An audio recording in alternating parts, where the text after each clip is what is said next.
மக்கள் அனைவருக்கும் வணக்கம். இன்னைக்கு பைசா மாஸ்டர் தமிழ்ல நான் ஏற்கனவே சொன்ன மாதிரி ஐடிசி முந்தின தினம் ஐடிசி பத்தி பேசியிருந்தோம். ஐடிசியோடைய குவான்டிடேட்டிவ் அதாவது குவாலிட்டேட்டிவ் மட்டும் பார்க்காதீங்க, குவான்டிடேட்டிவ் பார்த்துட்டு உங்களுடைய போர்ட்ஃபோலியோல இன்வெஸ்ட் பண்ணணும். ஒன்று, இப்போ நான் உங்களுக்கு காட்டினது ஐடிசி ஸ்டாக் நல்ல ஸ்டாக்கு, ஐடிசி மோசமான ஸ்டாக்கு அப்படி சொல்றதுக்காக இல்லை. டிமேட் அக்கௌண்ட்ல நிறைய ஸ்டாக்ஸ் வச்சிருப்பீங்க. அந்த ஸ்டாக்ஸோட போன 10 வருஷ பெர்ஃபார்மன்ஸ் என்னன்னு பாருங்க. அடுத்த 5 வருஷத்துல இன்னும் பெட்டரா போகும்ன்ற கான்ஃபிடன்ஸ் இருந்தா நீங்க வச்சுக்கோங்க அப்படின்னு சொல்றதுக்காக கால்குலேஷன் காட்டினேன். குவான்டிடேட்டிவ்ல எப்படி பார்க்கணும், நாட் ஒன்லி குவாலிட்டேட்டிவ் அப்படி. ஓகே, அந்த இடத்துல நிறைய கமெண்ட்ஸ், அந்த கமெண்ட்ஸுக்கெல்லாம் நான் உங்களுக்கு கண்டிப்பா பதில் சொல்றேன். ஏன்னா நம்ம ஒரு வீடியோ போட்டோம் அப்படியே போயிடக்கூடாது. ஏன்னா நிறைய பிகினர்ஸ் இருப்பீங்க, இல்ல ஃப்ரெஷ்ஷா ஒரு 2-3 வருஷமா ஸ்டாக் மார்க்கெட்ல இருக்கிறவங்க இருப்பீங்க. ஓகே, அந்த மாதிரியான சூழ்நிலையில உங்களுக்கு என்ன தோணும்னா, ஐயோ இந்த மாதிரி சொல்லிட்டாங்களே அப்படின்னு தோணும். அதை நம்ம கிளாரிஃபை பண்ண வேண்டியது என்னோட கடமை. அதுக்கு தான் சொன்னேன், கமெண்ட் பண்ணுங்க. நான் ஏதாவது மிஸ் பண்ணியிருந்தா கண்டிப்பா நான் அதையும் உங்களுக்கு எக்ஸ்பிளைன் பண்றேன். அந்த வகையில் ஒன்று நம்ம எடுப்போம். நடந்த சம்பவத்தில் என்னன்னா, ஐடிசியை குறைச்சி மதிப்பிடவில்லை. முதல்ல அதை புரிஞ்சுக்கோங்க. ஐடிசியை நம்ம எப்பவுமே குறைச்சி மதிப்பிட கூடாது, முடியாது. ஆனா இந்த வீடியோ என்ன ஆகுதுன்னா, ஒரு குடோனுக்கு போகுது. அதாவது ஒரு வன்ம குடோன்னு சொல்லுவோம் இல்லையா, அந்த மாதிரி குடோனுக்கு போகுது. அவங்க என்ன பண்றாங்கன்னா, இதுல என்ன சரி தவறுங்கிறத கமெண்ட் போடாம நம்மளை டிஃபேம் பண்ணணும் அப்படிங்கிற மாதிரி கமெண்ட்ஸ் போடுறாங்க.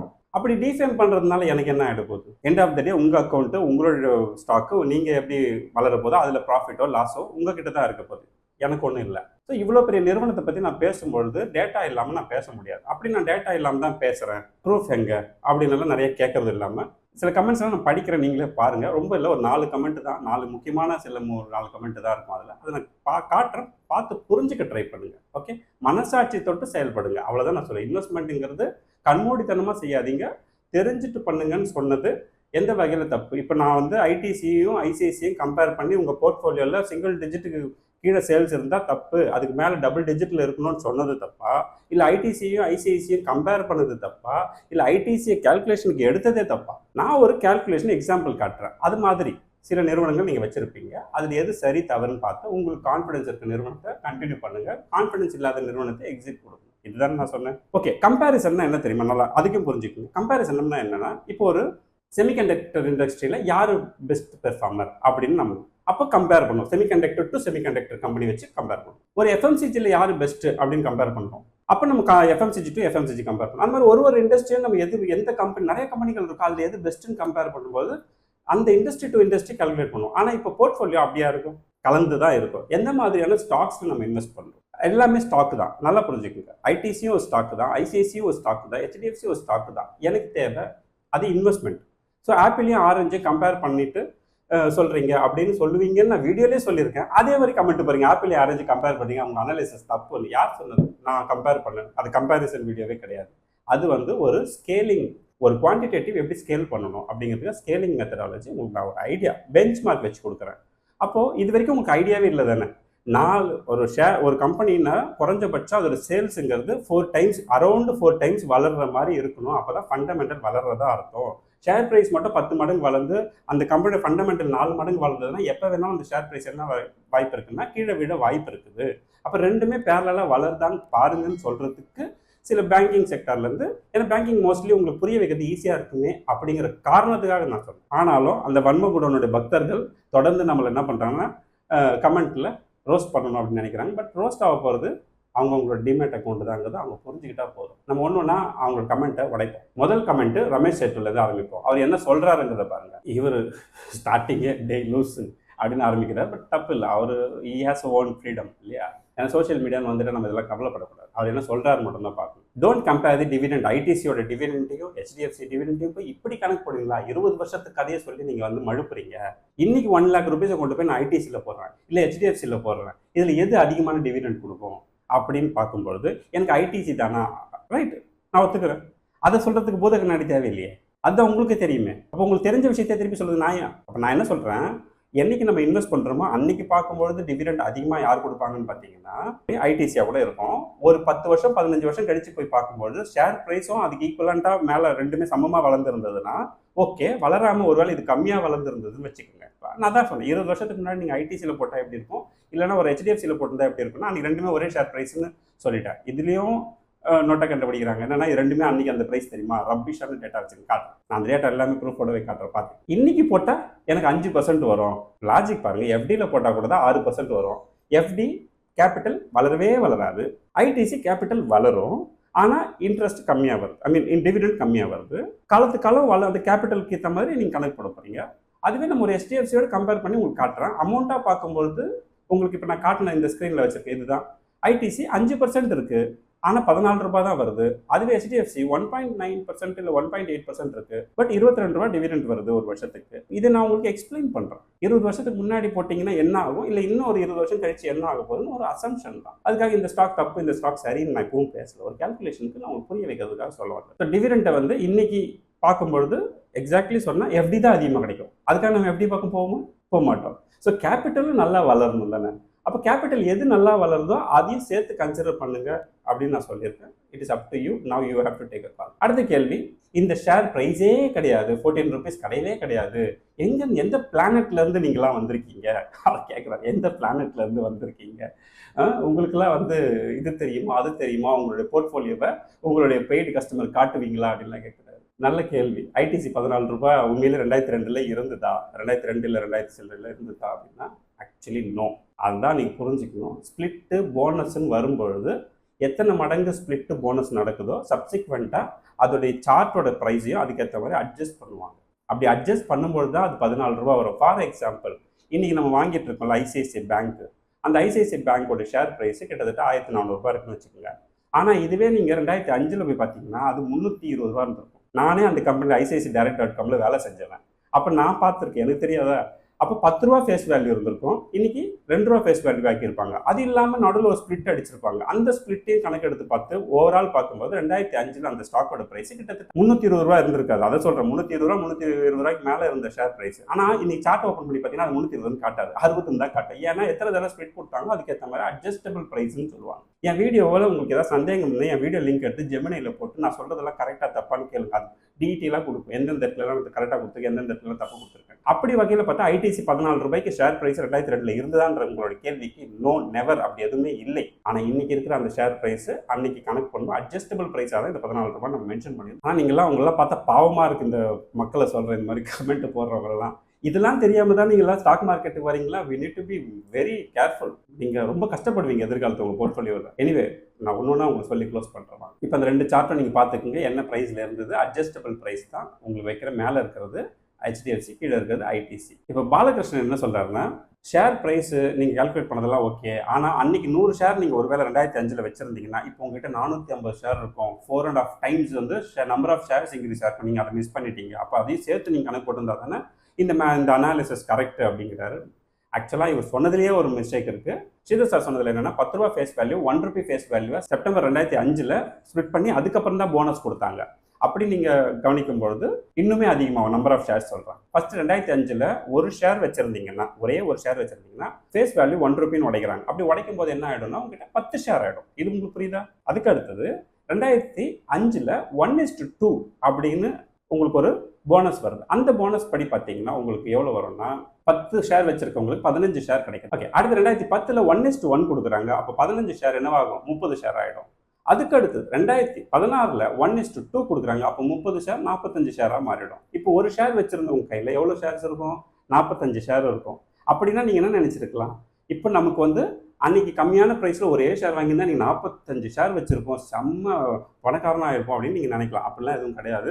அதுவும் நான் உங்களுக்கு எக்ஸ்பிளைன் பண்ணுறேன். அன்னைக்கு 2005 இந்த ஷேரோட ப்ரைஸ் எவ்வளோ இருந்தது அப்படின்னு பார்த்தோம்னா 800 ரூபாய் இருந்தது. இது ஐடிசியோட ஷேர் ப்ரைஸ். ஈவன் HDFC கூட இன்னைக்கு நீங்கள் 800 ரூபாய் பார்க்குறீங்களா, நான் 2005 அதை 800 ரூபாய்க்கு பார்த்துருவேன். 2005 to 6 அது 800 ரூபாய்க்கு மேலே பார்த்து கிட்டத்தட்ட 1000 அச்சீவ் பண்ணிச்சாது. அப்போ இருந்த கணக்கு சொல்கிறேன். அன்றைக்கி ஒரு ஷேர் வச்சுருந்தீங்கன்னா உங்கள் டிமேட் வேல்யூ எவ்வளோ, நம்ம போர்ட்ஃபோலியோ எவ்வளோ, ஒரே ஒரு ஷேர் தான் வச்சுருக்கீங்க அப்படின்னா உங்ககிட்ட 800 ரூபாய் மதிப்புள்ள வேல்யூ அன்றைக்கி இருந்ததுன்னு அர்த்தம். இந்த 20 ஆண்டுகள் 2005 2025-26 வரைக்கும் அப்படி கணக்கெடுத்து பார்க்கும்போது உங்ககிட்ட இன்னைக்கு 45 ஷேரோட மல்டிப்ளை பண்ணால் இன்றைக்கி உங்கள் போர்ட்ஃபோலியோ வேல்யூ 12,150 ரூபா ஆகுது. அப்போ நீங்கள் கணக்கு போட்டு பாருங்களேன், 12,150 டிவைடட் பை 800 போட்டோம்னா எத்தனை மடங்கு வளர்ந்துருக்கும்? இதை நீங்கள் எப்படி வேணால் கணக்கு போட்டு பார்த்துங்க. இதுதான் நான் சொல்கிறது தான் உண்மை. இதில் போட்டு குழப்பமே இல்லை. அது வந்து உங்களுக்கு 15 டைம்ஸ் தான் க்ரோத் கணக்கெடுத்து அன்றைக்கி ப்ரைஸ்ன்னு பார்க்கும்பொழுது. அப்போ நீங்கள் உங்கள் போர்ட்ஃபோலியோ வேல்யூன்னு வச்சு பார்த்தா 800 பிகம் 12,150 அப்படின்னா 15 மடங்கு வளர்ந்துருக்குங்கிறது தான் நான் சொல்ல வந்தேன். இது வரைக்கும் புரிஞ்சுதுங்களா உங்களுக்கு? இப்போ ஏதாவது குழப்பம் இருக்கா? யாருக்காவது கண்டிப்பாக சொல்கிறேன், இது கொஞ்சம் புதுசாக வந்தவங்களுக்கு கொஞ்சம் ட்ரிக்கியாக இருக்க மாதிரி தெரியும். அப்படிலாம் ஒன்றும் இல்லை. இந்த சார்ட் நான் உங்களுக்கு ஸ்க்ரீனில் வைக்கிறத பாருங்கள். இந்த சார்ட் வந்து எக்ஸாக்டாக அன்றைக்கி 800ன்னு காட்டாது. ஏன்னா நான் 45 டைம்ஸ் வந்து என்ன ஆயிருக்குன்னா ஸ்பிளிட்டு போனஸ் எல்லாத்தையும் கணக்கு போட்டு வரும்போது அந்த 45 டைம்ஸ் அது அட்ஜஸ்டபிள் ப்ரைஸ்ன்னு சொல்லுவாங்க. அந்த அட்ஜஸ்டபிள் ப்ரைஸில் தான் இந்த சார்ட்டே கிரியேட் ஆகும். அதனால் இப்போ தடனாக நான் உள்ளே வரும்போது இந்த பர்சன்டேஜ் ஆஃப் க்ரோத் என்னன்னு நான் பார்க்கறதுக்கு எனக்கு நிச்சயமாக அந்த 800ன்னு போட்டு இன்னைக்கு 200 அப்போ லாஸ் அப்படின்னு சொல்லி தப்பாக புரிஞ்சுப்பாங்கங்கிறதுனால அதை அட்ஜஸ்ட் பண்ணியிருக்காங்கங்கிறத புரிஞ்சுக்குங்க. நீங்கள் எப்படி எஃப்எம்சிஜி கம்பெனியும் ஒரு பேங்கிங் செக்டரை கம்பேர் பண்ணீங்க? இப்போ தான் நான் முதலே சொல்லிட்டேன், ஐடிசி வந்து ஒரு டொபாக்கோ கம்பெனியாக இருந்தது. இப்போ அது ரீஷேப் ஆகி எஃப்எம்சிஜி கம்பெனி பக்கம் போயிட்டு இருக்கு, அந்த இண்டஸ்ட்ரி பக்கம் போயிட்டு இருக்கு. கண்டிப்பாக இதோடைய எதிர்காலத்தில் இது நல்லா வரும் அப்படிங்கிறாங்க. தப்பே கிடையாது. நான் என்ன சொல்கிறேன், உங்களுக்கு இப்பவும் சொல்ல கான்ஃபிடன்ஸ் இருக்குன்னா ஒரு ஸ்டாக்கில் இன்வெஸ்ட் பண்ணுங்க. அப்படி தான் நீங்கள் ஒரு 30 ஸ்டாக்கோ இல்லை 40 ஸ்டாக்கோ உங்கள் போர்ட்ஃபோலியோ வச்சிருக்கீங்கன்னா, இந்த கான்ஃபிடன்ஸோடு தான் நீங்கள் வச்சிருக்கீங்கன்னா ஐம் ரியலி ஹாப்பி. ஓகே, அந்த கான்ஃபிடன்ஸ் இல்லாத ஸ்டாக்கை நீங்கள் ஏன் வச்சிருக்கீங்கன்னு தான் கேட்கறேன். தவிர கான்ஃபிடன்ஸ் தான் கிளியராக மென்ஷன் பண்ணியிருக்காரு. எனக்கு வந்து நான் நம்பிக்கையோடு இருக்கிறேன், எஃப்எம்சிஜி ரீஷேப் ஆகுது இந்த கம்பெனி. ஆனால் ஏன் கம்பேர் பண்ணுறீங்கன்னா ரெண்டுமே ஸ்டாக் தான். உங்களுக்கு இது ஐடிசின்ற எஃப்எம்சிஜியும் ஒரு பேங்கிங்கையும் கம்பேர் பண்ணும்போது புவர் க்ரோத் அப்படின்னா பேங்க்கில் தான் இருக்கணும். பேங்க் தான் உங்களுக்கு பேஸ். அது எல்லாத்துலேயும் இன்வெஸ்ட் பண்ணுவாங்க. அதில் வந்து டைவர்சிஃபிகேஷனே இருக்காது. எல்லாம் லெண்டிங் தான் மேக்ஸிமம் இருக்கும். பணத்தை கொடுத்து பணத்தை வாங்கக்கூடிய வியாபாரமாக இருக்கும். 1-2 டெக்னிக்கல் சம்மந்தமான விஷயங்கள் இருக்கு. போய் பேங்க் கேரண்டி வாங்குவோம், அப்புறமா எல்சி டிஸ்கவுண்டிங் பண்ணுவோம். இந்த மாதிரியான சில விஷயங்களும் நடக்கும். பட் அதை தாண்டி மெஜாரிட்டி என்ன நடக்குதுன்னு பார்த்தீங்கன்னா, ஒரு பேங்க்னா என்ன பண்ணுவாங்க, ஃபண்டை வாங்கி உங்கள் அக்கௌண்ட்டில் வச்சுக்கிட்டு யாருக்கு லோன் கொடுக்கணும், எவ்வளோ அப்படிங்கிற அந்த பேஸ் தான் மெஜாரிட்டி ஆஃப் த பிஸ்னஸாக இருக்கும். அந்த மாதிரி ஒஸ்ட் செக்டர் நான் அப்படி எடுத்துக்கிறேன். பிலோ ஆவரேஜ் செக்டர் அப்படி எடுத்து ஒஸ்ட் வேண்டாம். பிலோ ஆவரேஜ் செக்டர் அப்படின்னு சொன்னோம்னா பேங்கிங் எடுத்துக்கங்க. அதை ஒரு ஸ்கேலாக வச்சுக்கோங்க. அதை விட பெட்டராக பெர்ஃபார்ம் பண்ணக்கூடிய, ஏன்னா இந்த பேங்கிங்குள்ளே எல்லா செக்டாரும் வந்துருவாங்க. ஒரு ஸ்டீல் வியாபாரம் பண்ணுறவனும் லோன் வாங்குவான், எக்ஸ்போர்ட் பிஸ்னஸ் பண்ணணும் லோன் வாங்குவான். எல்லா பிஸ்னஸுமே இந்த பக்கம் டிரான்சாக்ஷன் நடக்கும். டெபாசிட்டும் பண்ணுவாங்க, லோனும் வாங்குவாங்க. அப்படிங்கும்போது இது ஒரு ஸ்கேல். எது பேங்கிங் இண்டஸ்ட்ரி உங்களுக்கு ஒரு ஸ்கேல். அந்த ஸ்கேலை வச்சுக்கிட்டு நீங்கள் எப்படி கணக்கு போடணும், ஒரு 10 வருஷம்னா ஒரு சேல்ஸை 4 டைம்ஸ் மினிமம் ஆகணும். 5 டைம்ஸ் ஆகலாம், 6 டைம்ஸ் ஆகலாம். அவ்வளோலாம் நம்ம எதிர்பார்க்கலாம். ஒரு பாஸ் மார்க்னா 4 டைம்ஸ் ஆகும். இது ஆகுதான்னு செக் பண்ணுங்க. இல்லை இப்போ வரைக்கும் ஆகல, ஃபியூச்சரில் சூப்பர் ஆகிடும் நீங்கள் நம்பினீங்கன்னா அதுவும் தப்பு கிடையாது. ஸோ அப்படி தான் நீங்கள் பார்க்கணுமே தவிர இது ஆப்பிள் இது ஆரஞ்சு அப்படின்னு நீங்கள் பார்க்கறதுல நியாயமற்ற செயல். நான் சொல்லிட்டேன், கம்பேரிசன்ஸ் வீடியோ நான் போடலை. நான் உங்களுக்கு இன்வெஸ்ட்மெண்ட்டுக்கான ஸ்கேல் தான் கொடுத்துருக்கேன்னு சொல்லிட்டு. ஆனால் தொடர்ந்து இந்த அவினாஷ் எம் அப்படிங்கிறவர் நிறைய கமெண்ட் மூச்சை பிடிச்சிக்கிட்டு இது எத்தனை கமெண்ட் நான் இப்போ காட்டினதுலேயே கிட்டத்தட்ட 4-5 கமெண்ட்டுக்கு மேலே நான் பார்த்துட்டேன். எனிவே அவர் என்ன பண்ணுறாருன்னா, ப்ராபப்ளி இவரெல்லாம் அந்த குடோனுடைய வன்ம குடோனுடைய பக்தர்களாக இருப்பாங்கன்னு நினைக்கிறேன். அவர் என்னை பார்த்து வருத்தப்படுறாராம், என்னை பார்த்து சிரிக்கிறாராம்.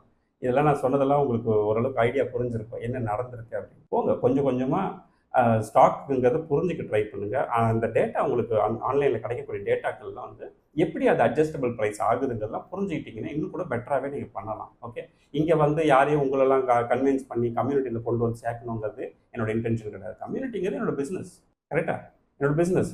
கம்யூனிட்டியில் இருக்கிறவங்களுக்கு ஒரு மாதிரி, இல்லாதவங்களுக்கு ஒரு மாதிரி நான் வீடியோ என்றைக்குமே போட்டதில்லை. எல்லாருக்கும் ஒரே தான் சொல்கிறேன். கம்யூனிட்டியில் இருக்கவங்க கிட்ட சில டூல்ஸ் இருக்கும், உங்ககிட்ட இருக்காதுங்கிறதுனால தான் உங்களுக்கு இவ்வளோ சொல்ல வேண்டியதாக இருக்குது.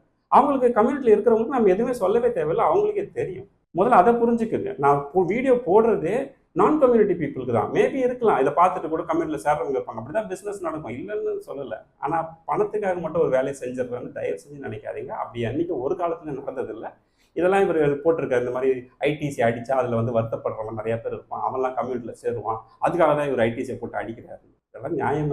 சரி, ஓகே, படிக்கிறேன், அவ்வளோதான். அது உங்ககிட்ட விட்டுறேன். நான் அப்படி தான் நம்ம பண்ணுறோமா அப்படிங்கிறதெல்லாம் நீங்கள் பார்த்துக்குங்க. ஐடிசிக்கு 50p கொடுக்கக்கூடிய ஒரு நாள் வரும். அப்படி வரும்பொழுது நிச்சயமாக இதெல்லாம் உங்களோட கான்ஃபிடன்ஸ். அப்படி வந்துச்சுன்னா சந்தோஷம் தான். இப்போ நீங்கள் இந்துஸ்தான் யூனிலிவரோட கம்பேர் பண்ணுங்க. இந்துஸ்தான் யூனிலிவர் வந்து 40க்கு மேலே 50 கிட்ட அந்த பி இருக்குது. ஒரு நாள் இல்லைனா ஒரு நாள் இந்த கம்பெனியோட பியும் 50 வந்துச்சுன்னா இப்போ ஏர்னிங் பர் ஷேர் எவ்வளோ இருக்குதோ அதை நம்ம மல்டிப்ளை பண்ணி பார்த்தோம்னா நிச்சயமாக அது ஒரு பெரிய, அதெல்லாம் உங்களுக்கு இதெல்லாம் தெரிஞ்சு தான் நீங்கள் இன்வெஸ்ட் பண்ணுறீங்கன்னா ஐம் ஓகேன்னு தான் சொல்கிறேன். இப்போவும் அதெல்லாம் தெரியாமல் பண்ணிட்டு இருக்கக்கூடியவங்களுக்கு தானே நம்ம எஜுகேட் பண்ண முடியும். அடுத்தது ஐடிசி லாங் டேர்முக்கு வாங்கினா நல்லா ஸ்டாக்காக நல்லா இருக்கும். ஒன்று. ரெண்டாவது, poor analysis. ITC still best on the long term. நான் இதையும் சொல்லிடுறேன், ஐடிசி மட்டும் இல்லை, any stock that you buy long term போகும்பொழுது தான் பணம் மட்டும் இன்வெஸ்ட் பண்ணக்கூடாது, டைமையும் சேர்த்து இன்வெஸ்ட் பண்ணும்போது தான் அதோட உண்மையான வேல்யூ உங்களுக்கு திருப்பி கிடைக்கும். இன்னைக்கு போட்டு நாளைக்கு கிடைக்குது இந்த ஸ்டாக்கு. அதனால ஐடிசிக்கு மட்டும்தான் இதை பொருந்தெல்லாம் சொல்ல முடியாது. லாங் டேர்ம் அப்படிங்கிறது it is for entire your portfolio. Portfolio இருக்க எல்லா ஸ்டாக்குமே லாங் டேர்முக்கு போகும்போது அது ஃப்ளரிஷ் ஆகுங்கிறது எந்த மாற்று கருத்தும் இல்லை. ஆனால் அதை தாண்டி போன 10 வருஷமா யார் அவங்களோட கையை பிடிச்சி வச்சிருந்தாங்க அப்படின்னும் பொழுது அதுக்கு தான் கேள்வி. இப்போ ஒருத்தர் என்ன கேட்குறாங்கன்னா ஐடிசி சேல்ஸ் வந்து க்ரோ ஆகலன்னு சொல்கிறீங்க, அது வந்து சிகரெட் தான் அதோட பிரச்சனை, அதுக்கப்புறம் அட்வர்டைஸ்மெண்ட்டே பண்ண முடியாது அவங்களால, அட்வர்டைஸ்மெண்ட் பண்ணாமலே அப்படிலாம் எதுவும் கிடையாது. அவங்க வந்துட்டு எஃப்எம்சிஜி சைடு அட்வர்டைஸ்மெண்ட் கண்டினியூஸாக பண்ணிட்டு தான் இருக்காங்க டைம் டு டைம், அதில் எந்த மாற்றமும் இல்லை. பொதுவாக இந்த லிக்கர், டொபாக்கோ இந்த மாதிரியான ப்ராடக்ட்ஸ்லாம் ஒரு காலத்தில் விளம்பரம் பண்ணிட்டு இருந்தாங்க. இப்போ அதெல்லாம் வந்து தடை செய்யப்பட்டிருக்கிறதுனால அதெல்லாம் பண்ண முடியாது. ஆப்வியஸ்லி அது பண்ண முடியாது, ஏன்னா அதுக்கெல்லாம் அடிக்ஷன் இருக்கிறதுனால. பட் நம்மளோட இன்வெஸ்ட்மெண்ட், நான் ஒரு கம்பெனியில் இன்வெஸ்ட் பண்ணுறேன், நல்லா புரிஞ்சுங்க. நான் வந்து எஃப்எம்சிஜியில் பண்ணுறேன், ஹாஸ்பிட்டலில் பண்ணுறேன், ஃபார்மாவில், அது இல்லை. நான் ஒரு கம்பெனியில் பண்ணுறேன், அந்த கம்பெனி பெட்டர் ரிட்டர்ன் எனக்கு கொடுக்கணும், இதுதான் நான் எதிர்பார்க்குறேன். அப்போ நான் என்ன பண்ணுறேன்னா, இப்போது ஹோட்டலில் பற்றி நீங்கள் பேசாமல் விட்டுட்டீங்க, அதுலேருந்து விரிச்சு வந்தது ஹோட்டல் அப்படின்னு. சரி, ஓகே, இது எல்லாத்துக்கும் சேர்த்து ஒரு கேள்வி. சேல்ஸை மட்டும் எடுத்துப்போம். 2015 இந்த கம்பெனியோட சேல்ஸ் 38,800 கோடி சேல்ஸ். அப்போ இன்னைக்கு தான் 2026 நான் எடுக்கல, நான் 2025 எடுக்கிறேன். அதோட சேல்ஸ் பார்த்தீங்கன்னா 75,300 கோடி. எவ்வளோ ஆயிருக்கணும் 10 வருஷத்தில்? 4 டைம்ஸ் ஆயிருக்கணும். இன் டர்ம்ஸ் ஆஃப் க்ரோத்தில் ஒரு 1 டைம்ஸ் ஆயிருக்கணும். அப்புறமா ப்ரைஸ் இன்க்ரீஸ் ஆகும். இப்போ சிகரெட்டே எடுத்துக்கணும், கணக்குக்கு சொல்கிறேன், சிகரெட்டே எடுத்துப்போமே. அன்றைக்கி ஒரு 10 வருஷத்துக்கு முன்னாடி சிகரெட் வந்து ஒரு 7 ரூபாய் 8 ரூபாய் விற்றுருப்போம். இன்றைக்கி 14 ரூபா விற்போம், 18 ரூபா. நீங்கள் சேல்ஸ் பண்ணுற குவான்டிட்டி ஒரு 2 டைம்ஸ் வளர்ந்துருக்கணும், ப்ரைஸ் ஒரு 2 டைம்ஸ் வளர்ந்துருக்கு அப்படின்னு வச்சுப்போம். அப்போது உங்களுடைய சேல்ஸ் எவ்வளோ ஆயிருக்கணும்? 4 டைம்ஸ் ஆயிருக்கும். ஏன் 2 டைம்ஸ் ஆச்சு? தென் தேர் இஸ் சம் ப்ராப்ளம். இனிமேல் மேபி ஃபியூச்சரில் மாறிடுவாங்களா? அது ரெண்டாவது. முதல்ல இது வரைக்கும் வந்ததுக்கு கதை சொல்லுங்கன்றான். வாசுதேவன் தேவராஜ் சார் கிளியராக மென்ஷன் பண்ணியிருக்கிறார், இந்த கம்பெனிக்கு சிகரெட் ஒரு பெரிய இம்பாக்ட் தான், இந்த கம்பெனி மேலே உங்களுக்கு எதிர்காலத்தில் வளரும்ன்ற நம்பிக்கை இருக்கவங்க வச்சுக்கோங்க, எனக்கு கான்ஃபிடன்ஸ் இருக்குது, இன்றைக்கி இருக்கிற ஷேர் ப்ரைஸ் இன்னும் ஒரு 5 வருஷத்தில் 2 டைம்ஸாவது ஆகிடும் அப்படின்னு அவர் நம்புறார். அவரோட நம்பிக்கையை நான் தப்புன்னு சொல்லலை. இதுதான் right attitude for the investor. ஒரு இன்வெஸ்டர்னா எப்படி இருக்கணும்? இதெல்லாம் காரணம், இதெல்லாம் விஷயங்கள், கரெக்டான விமர்சனங்கள் எடுத்து வச்சு, இதனால நான் இப்படி விரும்புகிறேன், இப்படி எதிர்பார்க்குறேன்னு சொல்கிறது எப்படி இருக்குது? படித்த கமெண்ட் எல்லாம் பாருங்க எப்படி இருக்குது. ஸோ நான் இப்போவும் சொல்கிறேன், money is more important for any one, but money only the இம்பார்ட்டன்ட்னு என்றைக்குமே நம்ம செய்ய முடியாது. ஓகேங்களா? ஒரு வீடியோ வருது, ஒரு வீடியோ போடுறேன்னா ஆப்வியஸாக முடிக்கும் போது கமெண்ட்டில் சேரணும்னு சொல்லுவேன். ஒரு 3 செகண்ட் நான் சொல்கிறதுனால நீங்கள் உடனே கமெண்ட்டில் சேர்ந்துடணும் அப்படின்னு நான் சொல்லலை. அது என் வேலை. ஆனால் யாருக்கும் எந்த விதமான கன்ஃபியூஷன் இல்லாமல் நிறைய டேட்டாவை எடுத்து உங்களுக்கு அனலைஸ் பண்ண சொல்லித்தரது தப்பு இல்லையே. பிளைண்டாக ஒரு ஸ்டாக்கை வாங்கு, இந்த ஸ்டாக்கை வாங்கு, அந்த ஸ்டாக்கை வாங்குன்னு சொல்லாமல் உங்கள் போர்ட்ஃபோலியோவில் இருக்கிற ஸ்டாக்ஸுக்கு ஸ்ட்ரென்த் இருக்கா பாருங்கள். எந்தெந்த போர்ட்ஃபோலியோ ஸ்ட்ராங்காக இருக்கோ அதை வந்து மல்டிபிளாக வாங்குங்க, எதெல்லாம் கம்மியாக இருக்கோ அதை வந்து அவாய்ட் பண்ணுங்கன்னு சொல்கிறது ஒன்றும் தப்பு இல்லை. வாசுதேவன் சார் எப்படி சொல்லியிருக்காரு, இதுதான் வந்து சரியான கமெண்ட்னு நான் பார்க்குறேன். ஒருவேளை அவரோட கான்ஃபிடன்ஸ் உங்களுக்கும் இருக்குன்னா ப்ளீஸ் கோ ஹெட். இந்த ஸ்கேல் வைங்க, உங்களோட போர்ட்ஃபோலியோவில் இருக்கக்கூடிய ஒவ்வொரு ஸ்டாக்குக்கும் அந்த ஸ்கேல், நான் சொன்ன ஸ்கேல் வைங்க. அதை வச்சிங்கனாலே உங்களுக்கு புரிஞ்சிடும் எத்தனை ஸ்டாக்கை நீங்கள் கழட்டி விடணும், எத்தனை ஸ்டாக்கை வச்சுக்கணும் அப்படின்னு. அதை தான் செய்ய சொன்னேன். ஐடிசியை வச்சுக்காதீங்கன்னு நான் சொல்ல வரவே இல்லை. ஒருவேளை தவறாக நீங்கள் புரிந்து கொண்டிருந்தால் அதை சரி பண்ணுறதுக்காக தான் இந்த வீடியோ. ஓகே, இப்போ அதே தான் நான் சொல்ல போகிறேன். கம்யூனிட்டியில் நிறைய பேர் ஜாயின் பண்ணியிருக்கீங்க, 1000 கம்ப்ளீட் ஆகிடுச்சு. ஆஸ் ஐ செட், ஞாயிற்றுக்கிழமை வரைக்கும் கம்யூனிட்டி அந்த ப்ரைஸ் ஓல்டு ப்ரைஸ்லேயே ஓப்பனில் இருக்கும். ஜாயின் பண்ணுறீங்க, இமீடியட்டாக ஜாயின் பண்ணிக்கோங்க. எப்போவுமே நான் சொல்கிறது தான், ஃப்ரெண்ட்ஸ் அண்ட் ஃபேமிலிக்கு காசு பணம் கொடுத்து உதவி செய்கிறத விட இந்த மாதிரி நல்ல இன்வெஸ்ட்மெண்ட்ஸ் ஐடியாஸ் கொடுங்க, அவங்க வாழ்க்கையில் நல்லா வருவாங்க. எனவே அடுத்த ஒரு இன்ட்ரெஸ்டிங்கான வீடியோவில் சந்திப்போம். நன்றி, வணக்கம்.